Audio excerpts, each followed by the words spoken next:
Acute kidney failure यानी sudden kidney fail होना एक काफ़ी कॉमन प्रॉब्लम है। सडनली पेशेंट कोई भी बीमारी की वजह से हॉस्पिटल में एडमिट होता है या कोई भी प्रॉब्लम की वजह से सडनली किडनी का चेकअप कराता है, पता चलता है किडनी फेल हो गई।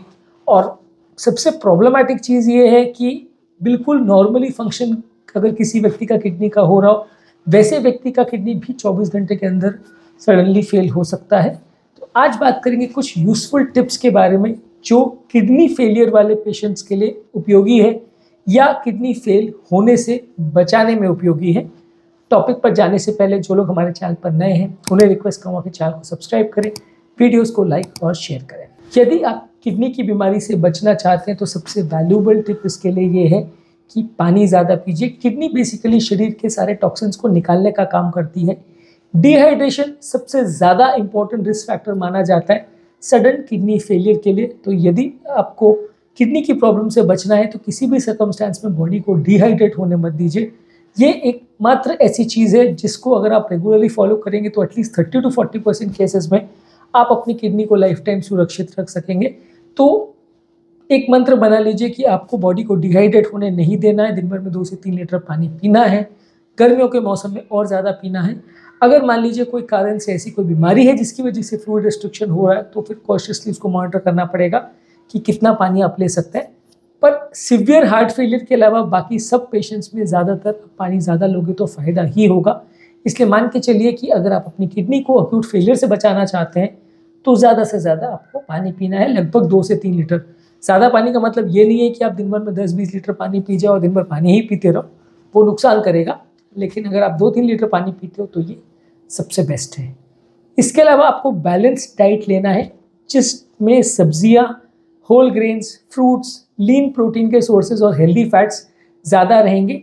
बहुत ज़्यादा हाई सोडियम और बहुत ज़्यादा हाई पोटेशियम वाले खाद्य पदार्थ आपको नहीं लेने चाहिए, ये किडनी के लिए नुकसानदायक है। यदि जो लोग बहुत ज़्यादा ऑयली फूड, जंक फूड या स्पाइसी फूड खाते हैं, बहुत ज़्यादा अलग अलग तरह की चीज़ों को खाते हैं जो कि बहुत हेल्दी नहीं होता है, बैलेंस डाइट नहीं लेते, उनको किडनी फेलियर होने का या सडन किडनी में डैमेज होने का चांस कंपैरेटिवली ज़्यादा रहेगा। यदि आप अपनी किडनी को प्रोटेक्ट करना चाहते हैं तो रेगुलर बेसिस पे संतुलित आहार यानी बैलेंस डाइट लीजिए। इसमें प्रोटीन्स, विटामिन, मिनरल्स और कार्बोहाइड्रेट्स, फैट्स, ये सब चीज़ का बैलेंस्ड मिश्रण रहेगा।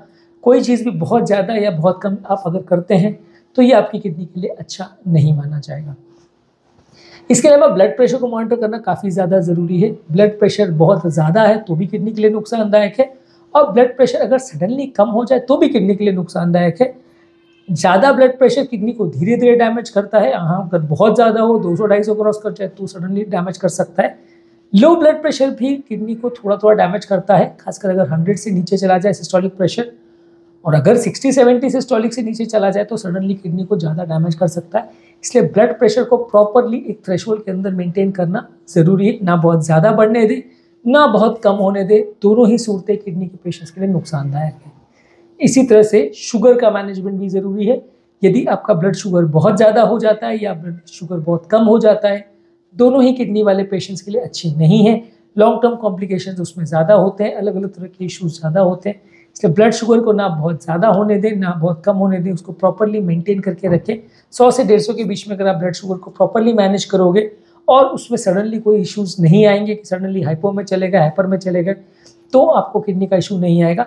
अक्यूट किडनी फेलियर का ये भी एक इंपॉर्टेंट कारण होता है। Patient suddenly acute severe diabetic ketoacidosis में आ जाता है हॉस्पिटल में और साथ में किडनी भी फेल हो जाती है, या सडनली पेशेंट हाइपोग्लाइसीमिया में आके हॉस्पिटल में भर्ती हो जाता है, कोमा में पहुंच जाता है और किडनी भी फेल हो जाती है। तो ये एक बड़ा इशू होता है कि सडनली अगर आप शुगर वैल्यूज़ में फ्लक्चुएशन आएंगे और शुगर प्रॉपरली कंट्रोल नहीं होगा या ब्लड प्रेशर कंट्रोल नहीं होगा तो दोनों ही चीज़ें आपकी किडनी को सडनली डैमेज कर सकती है और आपको उसका खामियाजा ज़िंदगी भर भुगतना पड़े, ऐसा हो सकता है। ये जानना और समझना ज़रूरी है कि अक्यूट किडनी फेलियर में हर व्यक्ति डायलिसिस पर चला जाता है, ऐसा ज़रूरी नहीं है। 5 से 10% पेशेंट्स लोग परमानेंट रिकवर नहीं कर पाते, 90% लोग रिकवर कर जाते हैं। किस कारण से किडनी फेलियर हुआ इस पर डिपेंड करता है। ज़्यादातर लोग इससे पूरी तरह रिकवर कर जाते हैं, 5-10% लोग नहीं भी कर पाते हैं। लेकिन ट्रांजिएंटली अगर आपको डायलिसिस लगता भी है अक्यूट किडनी फेलियर में भी तो उसका इतना बुरा मानने की ज़रूरत नहीं है। उसका ये मतलब नहीं है कि जीवन भर डायलिसिस लगेगा। उसका मतलब ये है कि इस इमरजेंसी पीरियड से निकलने के लिए थोड़े टाइम के लिए डायलिसिस आपको करवाया जा रहा है बाद में आप उसको थोड़े टाइम के बाद बंद भी कर सकते हैं। इसके अलावा आपके लिए ज़रूरी है कि कोई भी ऐसा सब्सटेंस या दवा या खाद्य पदार्थ जो किडनी के लिए नुकसानदायक है उसको आपको बॉडी में अवॉइड करना चाहिए, वो लंबे समय तक बॉडी में नहीं जाना चाहिए। चाहे वो कोई नेफ्रोटॉक्सिक ड्रग्स है, कोई हेवी मेटल्स है, कोई टॉक्सिक कंपाउंड्स है, कोई हर्बल रेमेडीज़ है, ये सब चीज़ें ओवरडोज जब आप करते हैं तो सडनली किडनी पर असर पड़ता है। ऐसा होने का कारण ये है कि कोई भी बॉडी में टॉक्सिक पदार्थ अगर आता है तो बॉडी सबसे पहले उसको निकालना अगर चाहती है तो लीवर और किडनी के पास ही भेजती है। कुछ चीज़ें जो फैट सोल्यूबल होती है वो लीवर में जाती है, जो चीज़ें बॉडी को लगता है कि पानी में घुल जाएंगी वो किडनी के पास भेजती है। अब किडनी उसको निकाल पाता है या नहीं निकाल पाता है, या कितनी मात्रा में वो टॉक्सिक सब्सटेंस है, इस पर डिपेंड करेगा कि किडनी में डैमेज होगा या नहीं। कई चीज़ें हैं जिसको किडनी डायरेक्टली पानी में घुल के निकाल देता है तो फ़र्क नहीं पड़ता है, पर कई चीज़ें ऐसी है जिसको किडनी उतनी ईजिली फिल्टर नहीं कर पाता है तो किडनी परमानेंटली डैमेज हो जाती है या टेम्पररी डैमेज हो जाती है, और ऐसे लोग सडन किडनी फेलियर में चले जाते हैं। कोई व्यसन नहीं होना चाहिए। अगर आप स्मोकिंग करते हैं तो बॉडी में इन्फ्लेमेशन क्रिएट होता है, इससे सडनली अलग अलग तरह के कॉम्प्लिकेशंस होने का चांस, चाहे हार्ट अटैक है, चाहे लकवा है, चाहे अलग अलग तरह की प्रॉब्लम्स होने का चांस बढ़ जाता है और सडन किडनी फेलियर में जाने का चांस भी बढ़ जाता है। उसी तरह यदि आप अल्कोहल लेते हैं, शराब लेते हैं तो ये भी 50 तरह की बीमारियों का घर है। आप रेगुलरली अगर अल्कोहल लेते हैं तो सडनली वो आपकी बॉडी को डैमेज कर सकता है और सडनली आपको किडनी फेलियर में भेज सकता है। इसके अलावा अगर आपको किडनी को प्रॉपरली फिट और तंदुरुस्त रखना है तो आपको भी फिट रहना ज़रूरी है। आपको भी रेगुलर एक्सरसाइज करने की ज़रूरत है। डेली एटलीस्ट आधा से 1 घंटा रेगुलर एक्सरसाइज करें। योगा, प्राणायाम, डीप ब्रीदिंग एक्सरसाइज के अलावा आपको अलग अलग तरह की वॉकिंग, रनिंग, जॉगिंग, स्विमिंग, अलग अलग तरह की एक्सरसाइज करना है। बहुत ज़्यादा ओवर एक्सरसाइज मत करिए। कई बार अगर आप बहुत ज़्यादा ओवर विग्रस एक्सरसाइज करते हैं तो उससे बॉडी डिहाइड्रेट हो जाती है और उससे भी आपका किडनी डैमेज हो सकती है, सडन किडनी फेलियर में जा सकती है। तो सीमित मात्रा में आप एक्सरसाइज करिए, रेगुलर एक्सरसाइज करिए, और इससे आपका overall kidney function comparatively better रहेगा और सडन किडनी फेलियर में नहीं जाएगा। ओवरऑल आपकी बॉडी की फिटनेस भी मेंटेन रहेगी। इसके अलावा ज़रूरी है कि प्रॉपर हाइजीन का मेंटेन करें। एक्यूट इन्फेक्शन होना किडनी फेलियर के लिए एक बहुत इंपॉर्टेंट रिस्क फैक्टर माना जाता है। अलग अलग तरह के इन्फेक्शंस सडनली बॉडी में कीटाणु फैल जाते हैं, और जब भी कीटाणु फैल जाते हैं तो बॉडी में वो सिस्टम को डैमेज करते हैं, किडनी को भी फेल कर देते हैं। तो इसलिए आपके लिए ज़रूरी है कि आप ज़्यादा हाइजीन का ध्यान रखें, बॉडी में इन्फेक्शन होने को बचाएं। अब देखिए, हर तरह के इन्फेक्शन को तो आप नहीं बचा सकते, लेकिन अगर आप साफ़ सफाई का विशेष ध्यान रखें, डेली स्नान करें, आपके हाथों को प्रॉपरली क्लीन करें, खाने पीने में क्या चीज़ें आपका प्रयोग कर रहे हैं उसका ध्यान रखें, तो इन्फेक्शन होने का चांस कम हो जाता है। ज़ीरो नहीं होता पर कम हो जाता है। इसके अलावा आपको ज़रूरी है कि जो भी तरह की बीमारी है या जो भी तरह के इश्यूज़ है उसके बारे में खुद को प्रॉपरली एजुकेट करें। प्रॉपर एजुकेशन किसी भी बीमारी के बारे में आपको उस बीमारी से होने के चांसेस काफ़ी हद तक कम कर देता है। जो लोग किसी बीमारी के बारे में नहीं जानते हैं, उसके रिस्क फैक्टर्स को नहीं जानते हैं, उसको प्रॉपरली फॉलो नहीं करते हैं, उनको बीमारियां होने का चांस बढ़ जाता है। वो गलत चक्करों में पड़ जाए, इसका रिस्क भी बढ़ जाता है। यदि आप सब चीज़ों के बारे में प्रॉपरली एजुकेटेड रहेंगे, आप समझेंगे बीमारी के मतलब को, उसको से बचने के तरीकों को समझेंगे, तो आप बीमारी से बच पाएंगे और प्रॉब्लम्स होने का चांस काफ़ी हद तक कम हो जाएगा। तो इसलिए हर बीमारी के बारे में विस्तृत रूप से जानना और समझना ज़रूरी है। इसके अलावा कोई भी अगर आपको तरह का बीमारी है, खासकर अगर ऐसा प्रॉब्लम है जो बॉडी को डिहाइड्रेट कर रहा है, जैसे वॉमिटिंग है, लूज मोशन है, ऐसे समय में किसी भी तरह से बॉडी को डिहाइड्रेट होने मत दीजिए। पानी ज़्यादा पीजिए। कोई भी चीज़ जो बॉडी को डिहाइड्रेट करती है वो सडन किडनी फेलियर में आपको लेके जा सकती है और बाद में उससे निकलना आपको बहुत मुश्किल पड़ सकता है। तो आप ज़्यादा मात्रा में पानी पीजिए। खासकर अगर कोई तरह की बीमारी है, कोई बुखार हो रहा है या कोई खांसी जुकाम है, कोई अलग तरह का वायरल फीवर है या गैस्ट्रोएंटेराइटिस है, कोई उल्टी का बीमारी है, तो वैसे में आपको ज़्यादा से ज़्यादा मात्रा में पानी पीना है, बॉडी को डिहाइड्रेट होने नहीं देना है।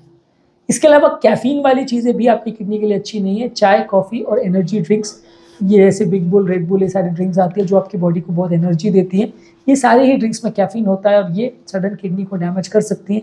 ये सारी ही ड्रिंक्स किडनी के लिए हेल्दी नहीं है और लॉन्ग टर्म आपको नुकसान पहुँचा सकती है। इसके अलावा ज़रूरी है रेगुलर हेल्थ चेकअप करना, क्योंकि किडनी का ऐसा है कि उसके प्रॉब्लम या डैमेज होने के कोई खास सिम्टम्स नहीं होते। कभी भी सडनली किडनी आपको धोखा दे सकती है और आप सडनली चेक करो तो पहले आपका क्रिएटिनिन नॉर्मल था और अभी बढ़ा हुआ आ जाए, ऐसा हो सकता है। इसलिए एटलीस्ट 6 मंथ्स टू 1 ईयर में एक बार किडनी का चेकअप हो जाना चाहिए। खासकर अगर आपको रिस्क फैक्टर्स है जैसे बीपी, शुगर, कोलेस्ट्रॉल, हार्ट का प्रॉब्लम है, मेडिसिन चल रही है, इस तरह का अगर आपको इश्यूज़ हैं तो हर साल में 1 से 2 बार ब्लड चेकअप उसका करा लीजिए। एटलीस्ट किडनी का अर्ली डैमेज में अगर आपने उसको डिटेक्ट कर लिया तो काफ़ी हद तक आप किडनी को प्रोटेक्ट कर सकते हैं। जो लोग किडनी का डैमेज को जल्दी डिटेक्ट नहीं कर पाते हैं उनको प्रॉब्लम ज़्यादा होती है और उनको लॉन्ग टर्म प्रॉब्लम आने का अंदेशा ज़्यादा रहता है। इसलिए रेगुलर हेल्थ चेकअप कराना ज़रूरी है। रेगुलर फिजिशियन के साथ चेकअप भी कराना ज़रूरी है। कई पेशेंट्स हमारे पास ऐसे आते हैं जिन्होंने बोलते हैं कि हमने आज तक कभी ब्लड चेकअप ही नहीं कराया, आज तक कभी कोई जांच नहीं कभी कराई, कभी हॉस्पिटल की शक्ल भी नहीं देखी। तो ये कोई तारीफ़ का विषय नहीं है, ये कोई खुश होने की बात नहीं है। ये उल्टा बुरी चीज़ है कि आप हेल्थ के बारे में केयरलेस रहे और अभी सडनली प्रॉब्लम आ गई जो कई बार डेंजरस भी होती है, जानलेवा भी हो सकती है। तो इसलिए ऐसा करना अच्छी बात नहीं है कि आप ज़िंदगी में कभी हॉस्पिटल की शक्ल नहीं देखो या डॉक्टर की शक्ल नहीं देखो। उल्टा ज़्यादा अच्छा ये है कि एटलीस्ट 6 मंथ्स टू 1 ईयर में आप रेगुलर हेल्थ चेकअप कराते रहें। अगर आपका कोई भी प्रॉब्लम आता है तो वो अर्ली डिटेक्ट हो सकता है और ट्रीट हो सकता है। अर्ली डिटेक्शन किसी भी प्रॉब्लम में बीमारी को पकड़ने का और ट्रीट करने के लिए सबसे अच्छा तरीका होता है। यदि आप डॉक्टर के पास तब पहुँचोगे जब आपका क्रिएटिनिन 8 और 9 हो जाएगा और पेशाब आना बंद हो जाएगी, तो डॉक्टर भी कुछ नहीं कर पाएगा। यदि आप ऐसे स्टेज में पहुँचोगे जब क्रिएटिनिन 1 के बदले 2 या 2.5 तक पहुँचेगा, तो काफ़ी मदद आपकी हो पाएगी। तो अर्ली स्टेजेस में किसी बीमारी को अगर डिटेक्ट किया जाए तो ट्रीट होने के और सक्सेसफुल ट्रीटमेंट होने के चांसेस बढ़ जाते हैं। इसलिए रेगुलर हेल्थ चेकअप्स ज़रूरी है। आज का टॉपिक बहुत ज़्यादा लेंदी नहीं हो जाए, इसलिए इस टॉपिक के बाकी पार्ट्स को हम या बाकी पॉइंट्स को सेकंड पार्ट में डिस्कस करेंगे। उम्मीद करूंगा कि आज के टॉपिक में आपको कुछ नई बातें जानने को मिली होगी। जो लोग हमारे चैनल पर नए हैं उन्हें रिक्वेस्ट करूँगा कि चैनल को सब्सक्राइब करें, वीडियोज़ को लाइक और शेयर करें।